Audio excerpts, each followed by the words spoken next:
Hello everyone, and welcome back to Warships Blitz with Terry. Today we're looking at the London, the Tier 6 Premium Heavy Cruiser that's currently in the Blitz Pass. So if you haven't checked, the Blitz Pass again unlocks a premium ship. And the Blitz Pass actually has split into like a cheaper version and a more expensive version, which gives you the premium ship and the camo. But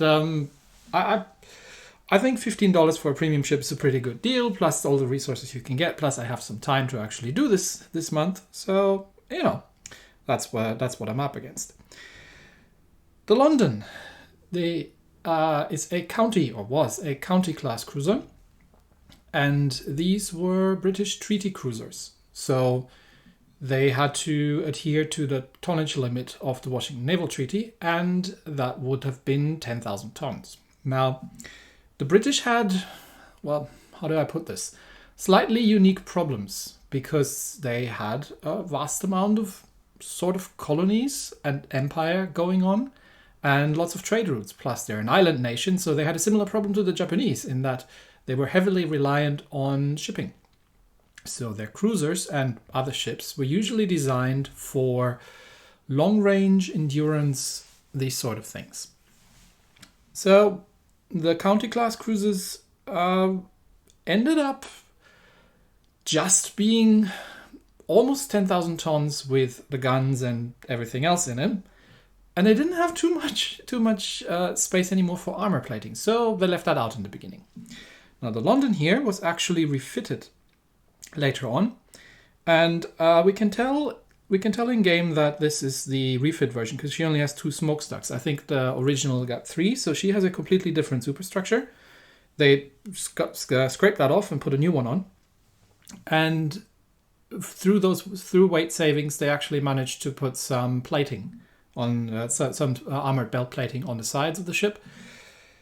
Plus, we have 4 twin turrets with 200mm main guns and a bunch of torpedo tubes.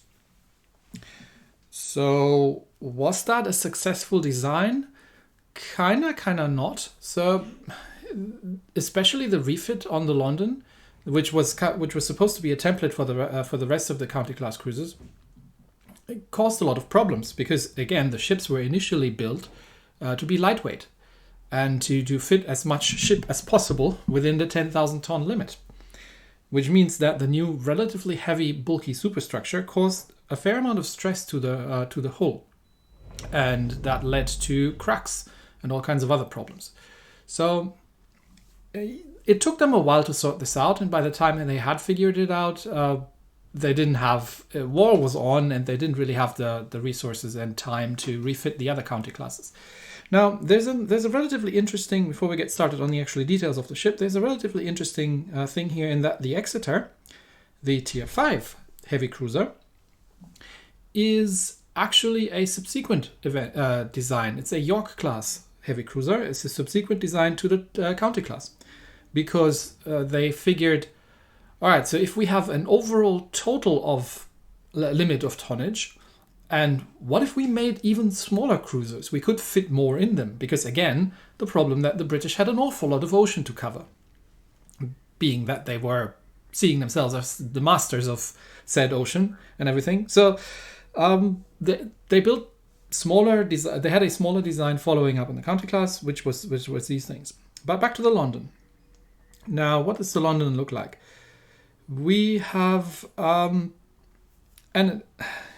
just because it's a heavy cruiser and because I just mentioned that she gets a belt armor doesn't mean that she can tank anything whatsoever. This is still an extremely squishy cruiser, and all the belt armor does is nicely activate the fuses on battleship shells such that they explode right in your citadel. So not an extremely sturdy ship. She is a bit sluggish on the maneuverability. So we'll compare that to a couple of other ships in the same area later on. But the traverse speed is not the greatest, which is why I've invested so much in getting the steering wheel to turn around. The guns are pretty much the same as on the Exeter, only that she gets 2 more of them. So you get 2 super firing turrets forward and 2 super firing turrets aft. These are pretty good guns. I like these guns. I already did like them quite a bit on the Exeter, especially if you can, and I mean these are premium, so if you have a high tier British captain with the APCS at tier 5, 6 with the light cruisers around, these guns can do a serious amount of damage. So one problem they have is the turret traverse, because even though she is a bit sluggish on the traverse, she does outturn her turrets in a stock setup, so that's something you need to invest in. Torpedo-wise, it's the same setup as on the Leander, and I think these are pretty much the same torpedoes, even though the designation is slightly different, but they behave for all intents and purposes the exact same. We've got 2 quad launches, British cruiser, so single spread capability. The AA is also pretty similar to what the Leander has. It's nothing special, and the surface detection is a bit worse than on the light cruisers. This ship gets smokes, which is again something you'd expect, and the precise aiming, which is not something you'd usually expect. So that already tells us a little bit on how the ship is meant to operate. Usually, if you see precise aiming, that for me is always a hint that they are meant to be played at longer range. So let's do a couple of comparisons. So, like for example, against the Leander, if we look at the Leander doesn't quite get as many hit points, but that's about it. Other than that, the armor layout from what we can see looks completely identical. Let me take the cruiser filter out. One thing that I mentioned earlier was the maneuverability. So she gets a 6.5 degrees per second traverse speed. She doesn't turn particularly quickly. In fact, she only turns marginally quicker than the Warspite. Now, the Warspite is an extremely quickly turning cruiser, but again, if you compare that to the Leander, which gets an 8.2 degrees per second turn, she's not quite as maneuverable as the light cruisers. And even the Exeter, which is by all intents and purposes a very similar design, actually gets a better traverse speed than the London. And the Exeter in here is only with a single steering mod. So the London doesn't steer all that well. Again, the guns are very similar to what we see on the Exeter. They're just alpha damage is ever so slightly larger, and the range is ever so slightly longer. But these are good multi-purpose guns. They have a very reasonable fire chance. They are punchy on the AP, especially against other light cruisers. And turret traverse is one of those things. So, given that turret traverse is an issue, because again, it can't have a cruiser that outturns its guns, that's really annoying, because then you have to stop to let the guns catch up, which makes you vulnerable to fire. So, I have used the elite bonus to get a 20% main battery traverse speed up, because that frees up slot 1 for the main battery mod 2. Given that you have 4 turrets, rather than 3 with 3 triples, even if you were to lose 1 turret, it's not the end of the world. It's annoying, but it's not the end of the world. And also, it doesn't happen all that often. And the base reload is relatively long, so the 5% reload increase is actually quite neat.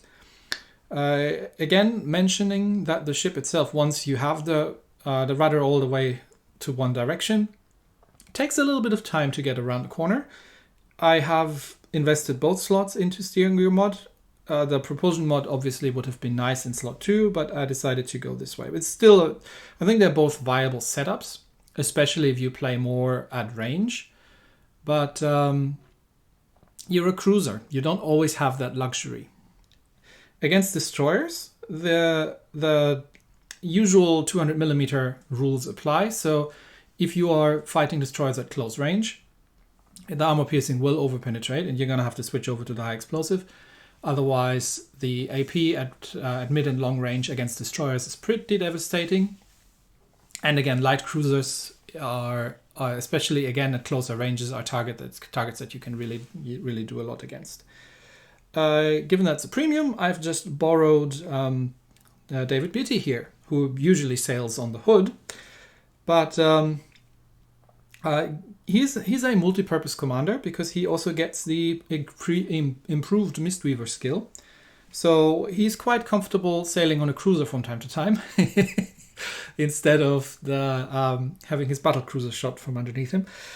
So he has a sixth sense skill, obviously, so you'll see it when someone's targeting you, and that's actually a pretty good skill to have in a light cruiser, because you know that you don't have to dodge if no one's targeting you. So that's quite neat. And yeah, also the Survivalist Plus is quite a nice skill to have. Other than that, if we have a look at the tech tree, just very quickly at the British cruisers. So further up, we usually get Smoke and AA. And it's the same with the Fiji, same with the Edinburgh, the same with the Neptune, and eventually the Minor is the one who gets an additional sonar, which is the point when you really, really regret having your Commander Tier 2 skill choice if you haven't taken the battlefield support, because yeah, then you would get an additional sonar and it's expensive to reset. But anyway, so she's not quite a captain trainer because she gets the precise aiming rather than the AA, which means that there's a whole set of skills that you would usually have on a cruiser captain that you don't get here. So the battlefield support is something you would usually have on a mainline British cruiser captain. You would usually have the air defense expert. But David Beattie here is, well, he's usually a battleship captain. He usually sails the hood, and that actually matches quite nicely. So she's not 100% a cruiser trainer, but if you have other British cruisers and premium ships in general, I don't know what skills the Exeter got. Yeah, the Exeter had the same skill set. So if you have a couple of the British battleships like that actually work quite well with AP, so like the Warspite, the Hood, and maybe the Exeter and the London, then you can have a captain that's kind of going around on that setup, sort of. Anyway, where were we? Yes, I haven't put the historical camo on because I haven't bought the expensive pack. It gives range, torpedo range, traverse speed, and better surface detection. So this is an all-around really good bundle. If you enjoy this ship, then definitely plays to her, compensates for some of her weaknesses, and again plays to a ranged setup. So I like cruisers if they're versatile. I like cruisers if they can do multi-role. She's not quite that.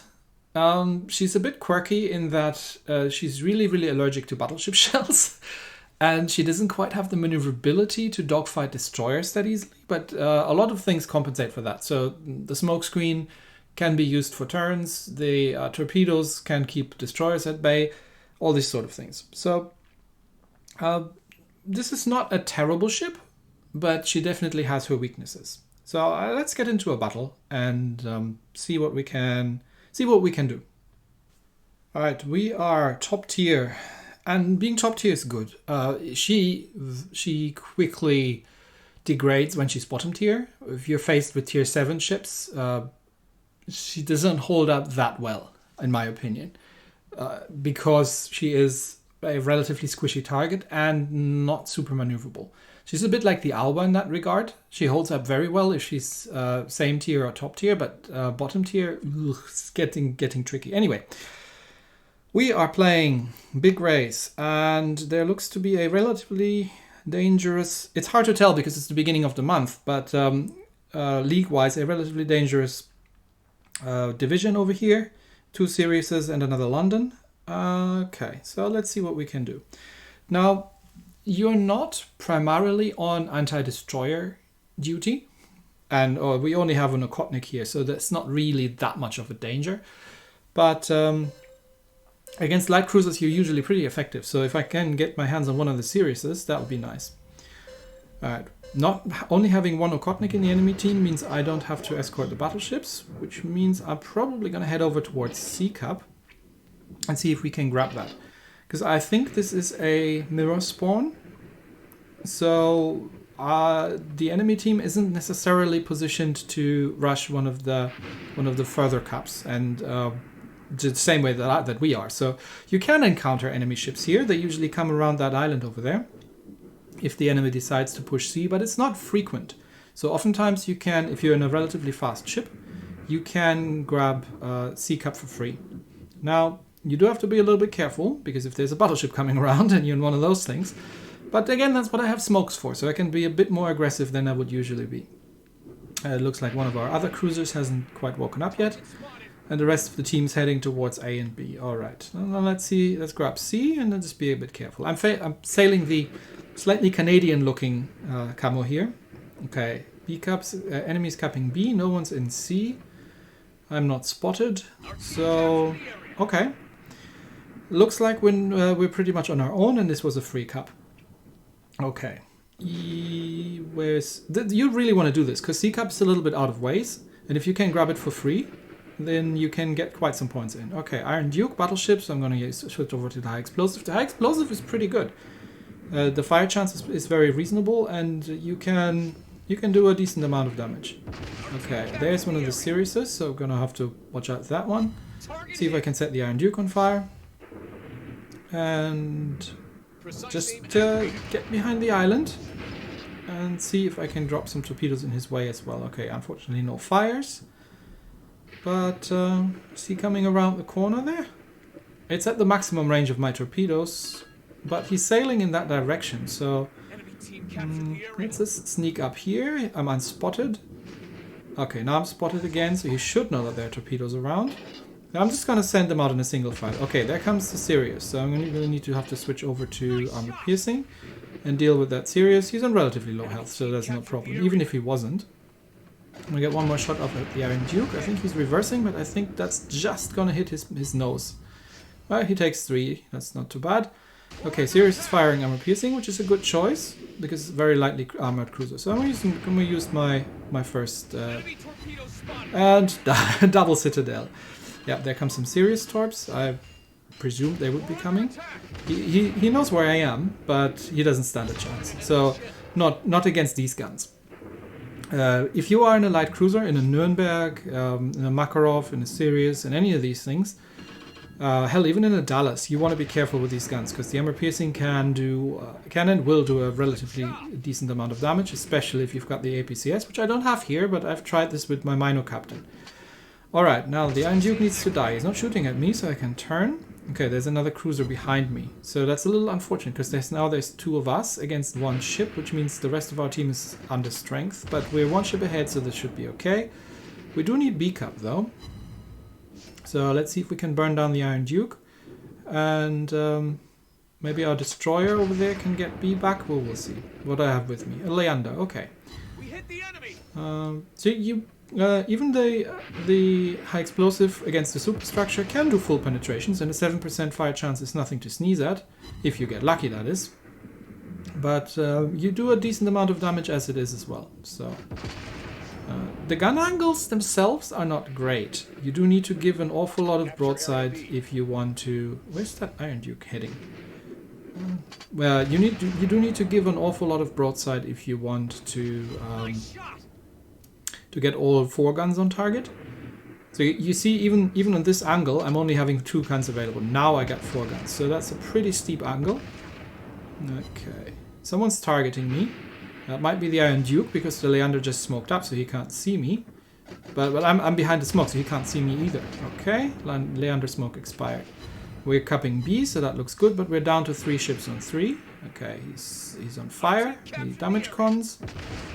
Let's see if we can get another fire in, but the Leander should have this. Let's head over into towards B-Cup. See, because there's another ship over there. Okay, yeah, she's dead. Yeah, that's the other Sirius. Okay, back to the armor piercing. And there's a battleship coming. Now, I don't want to... Okay, Sirius appears to be stationary. I don't want to rush too... No, he's moving. I don't want to rush too far ahead, because then I'm going to get shot at by whatever that battleship there is. Okay, he was just starting to turn, so that's probably going to miss, yeah. And now he's going... Yeah, he's going bow in towards the larger danger, which is me. Which means he has to give broadside to the Leander, which is probably not so much of an issue for him. Because he also has torpedoes, and the Leander is in the close range. Yep, there come the torpedoes. The Leander dodged this. The Leander dodged. I'm giving fire support as much as I can. Okay, now he's turning a little bit. But he's maneuvering rapidly. And I can't get closer, because then I'm going to get blapped by that Bayern. Okay. So the Sirius takes out the Nicholas. The Leander takes out the Sirius.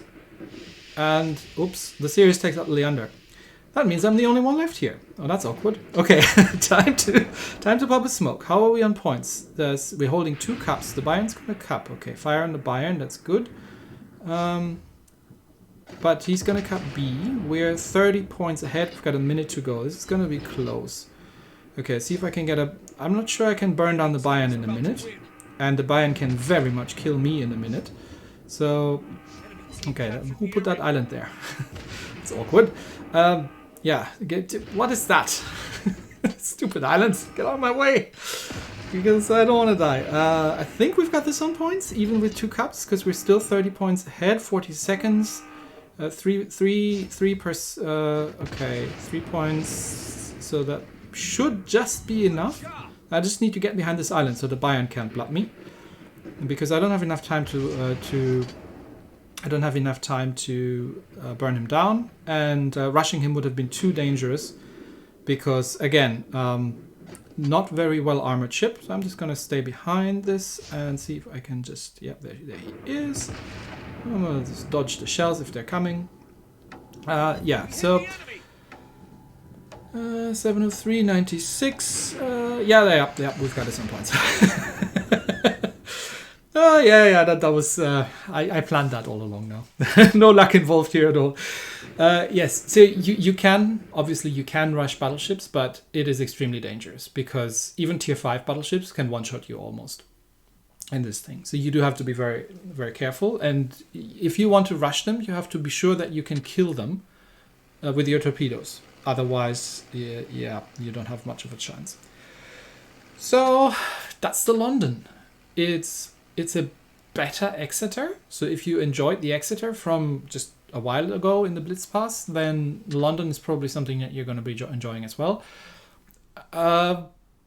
She is very good against light cruisers. She is okay against destroyers. She can deal with battleships as, when she's kiting away. One thing she can't do is holding positions. So in maps like Center Cup maps, like Golden Channel, if you get into the channel, into the circle, and you're trying to hold that position and you get outflanked, the ship melts. Absolutely, there's just not much you can do. But play her a bit more like, probably like a Soviet cruiser, I'd say. That's maybe a nice description. Play her a bit like a Soviet cruiser. She is somewhat similar. So if you enjoy that kind of thing, then go for it by all means. And otherwise, you know, if you see one, what you can do. And if you're in a battleship, enjoy the citadels. That's it for today. Thanks everybody, and I'll see you next time. Bye.